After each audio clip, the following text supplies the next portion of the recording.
Dude, it's so fucked how the Patriots got like their brand new. They got their Brady again. Yep. He's not only playing on the best team, he seems to also be playing the best. Yeah. Like it's not one because of this. It's not this because of this. You know what I mean? Like if he was on the Jags, I think he'd be playing better than Trevor Lawrence. Yeah. If he was on the Jets, he would be Mike White and then some.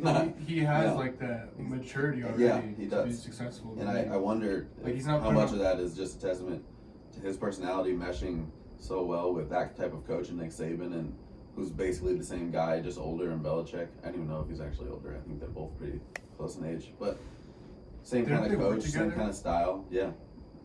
They used to coach on the Browns. Yeah. Yeah. I mean, if you've never watched their documentary, that'll be a what to watch one of these weeks. That's for sure. Yeah. Yeah, I've seen it. The Art of Coaching. Yeah. On HBO. Yeah, it's incredible. It's incredible. I made my players watch it, like a lot of them. Yeah. Did you really? Yeah. I would hate to have you as a coach. Yeah, I mean, shit you gotta do, man. It's whatever. Why did you have him watch a documentary on coaching? Because it shows you, here are the two greatest at what they do. Okay, fair. And here is how they approach it. It's not X's and O's, that documentary. It's approach, it's expectations, it's, morality, like what you expect out of your players, like what you expect out of practice. It's not X's and O's. So it's not about football as much as it is just coaching and what, and I don't know, you make it clear to your players what you expect. And here's two of the greatest. Everybody knows who they are. Actually, there's a few kids that didn't. I'm like, oh, good Lord. Would you rather be a college coach or NFL coach? For football? Yeah. NFL, bro. College coach for any sport is brutal. It's a brutal life. I would hate to be a college coach. Yeah. Even the NFL is tough, but college, I mean, it's absolutely year-round recruiting. Oh, yeah. Even during season. Like, you're trying to get kids to come out and watch you guys tear teams up or win big games in the SEC, like stuff like that. Like, that's a brutal job, Like, Nick Saban kind of gets to take a little bit of a backseat now, but every other coach in the fucking country is having to work, like, just to if you're in a powerhouse school, you have to work so much harder to recruit. And you get a year or two at where you're at, like, you have to be your best. Like, that's a brutal life. It really is. Yeah. It's honestly made me not want to coach college baseball very much. I can do high school. I mean, like my life. Make like 30 cents an hour. Remember when Dukes told us? So I went and ran the numbers. I did the math. I'm making 30 cents an hour to be out here with you boys. Like, okay. That's you're getting paid what you're worth, I promise.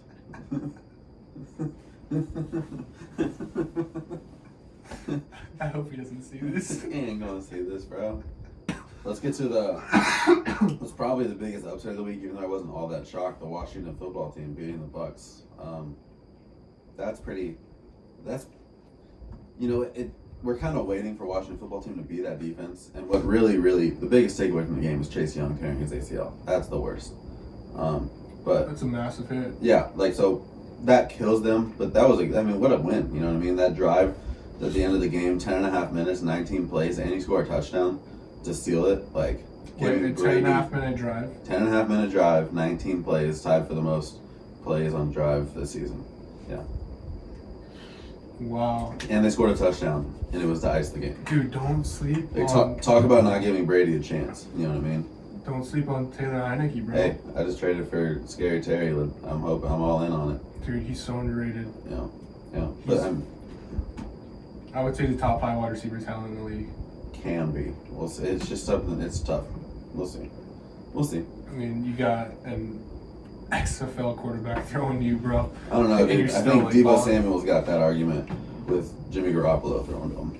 He's way better than Scary Terry this year. Is Deebo Samuel just a younger Cordell Patterson? That's disrespectful. Why? Cordero is not even as good as Deebo has ever been. Well, that's what I'm saying, like a younger one, like one in his prime. Because he's utilized pretty much the same prime doesn't really exist. He was a punt returner, kick returner. He's never utilized correctly. Now he's being utilized correctly. Like, look what he's doing. This is his prime. He's also and it's not as good as Deebo. That was just a terrible comparison. I mean, they're both like.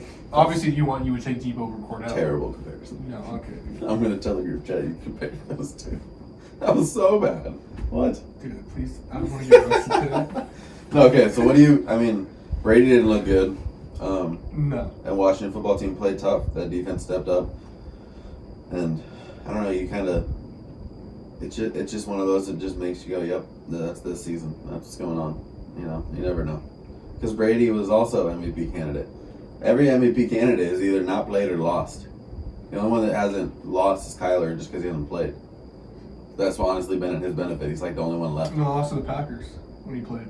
That's true, yeah. I mean, but still, he was like, that was probably the earliest. I mean, you got the Bills pounding the Jets and maybe gives Josh Allen probably the lead again, only because the Ravens lost. I mean, it's just, who's willing to step up and just fucking claim it at this point, you know? Carson Wentz. You'll make a lot of money if you bet on that, and that happens, that's for sure. All right, let's move on. We got